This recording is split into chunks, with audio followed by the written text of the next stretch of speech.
What's up, Rearview crew? We are back with another review, and I just got done watching season 5 of Raq and Kanan, episode 5, man. And look, this shit took off, y'all. It took off. Now, we know that right now we in the middle of the beginning stages of a war between Raq and Kanan. Pretty much all their subsidiaries and like everybody that they're under the umbrella of is involved, and that includes Marchetti.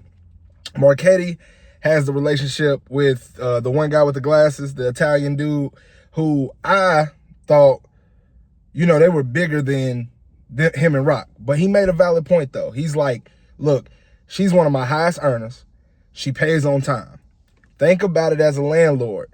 If I'm her current landlord and she owe her last landlord, but she paying me, why the fuck am I going to be worried about the last landlord? You feel me? So I'm like, yeah, that actually do make sense. So he like, don't touch her. And he tells Raq, that's all he says to him, don't touch her. And then he tells him, like, look, if you fuck with one of my tenants, you fuck with me. And Marchetti knows he don't want no problem with him right now, but that guy seems to think that Marchetti is putting himself in position to end up taking over Manhattan and Queens and just kind of running both things. Marchetti grew up with Flossie's dad, and he has a relationship with Flossie. Basically, what he's doing is he's trying to tell everybody who works with Raq that he knows that she's a cancer. She's poisonous. Like, if you work with her, bad shit's gonna happen. He's trying to do that so he don't have to step on the toes of people that he respects. But the problem is, Raq is doing her job too fucking good in order for other people to, like, step on her toes and fuck up their money. So since they're getting the money, it's no reason to really step like that. Kanan's dealing with the consequences of fucking with Raq. He's trying to take it to another level. But they end up pinning down one of his corner boys.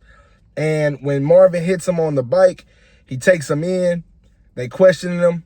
He legit doesn't know shit, but Raq ain't going for that. So Raq ends up shooting him. So Marvin is furious. He's trying to reason with Raq on why not to do this and why not to go to war with Kanan. Like, basically, like, he ain't got nothing to do with our money. So whatever personal beef you got with your son, that shit needs to stop because you fucking with the money.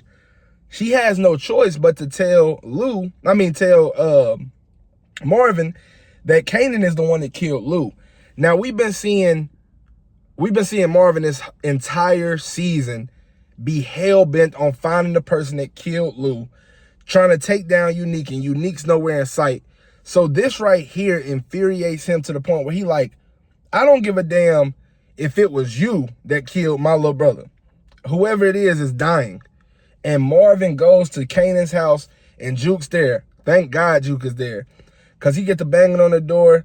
He sees his Uncle Marvin, so he like, man, it's your pops. So he opened the door. He don't know that Marvin knows.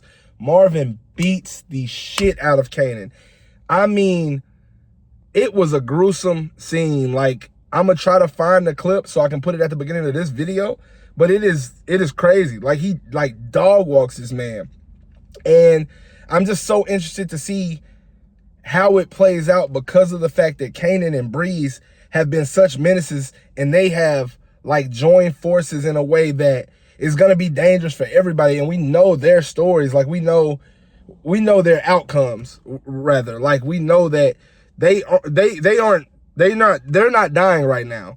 So who does that leave to die? Because you gotta show that they're as powerful as they are in order to, like, power scale like you would in an anime. So in order for us to know, oh, these two really mean business, you gotta see them have feats.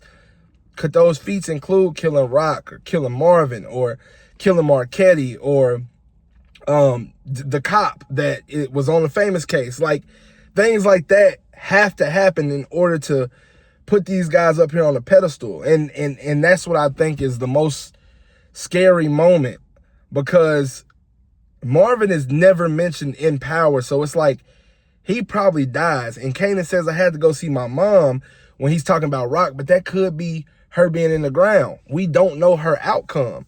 So it's kind of scary to be in the unknown for these characters that are like so prominent in the show. And I think the writers have done a good job with making them important. Like, you build on these characters for 4 seasons, and then now it's like, all right, motherfuckers could die. And it's like the stakes are so high that it makes the like watching the show like more immersive. Like you really feel the value of these characters.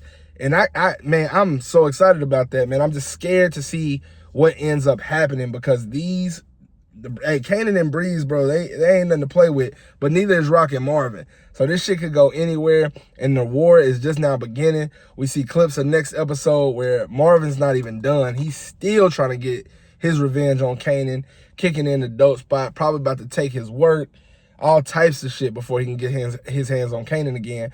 But Kanan, we know that he lives, so is he going to be the one to take out Marvin? We're going to find out as the season progresses. But until then, like always, we're going to leave this one in the rear view.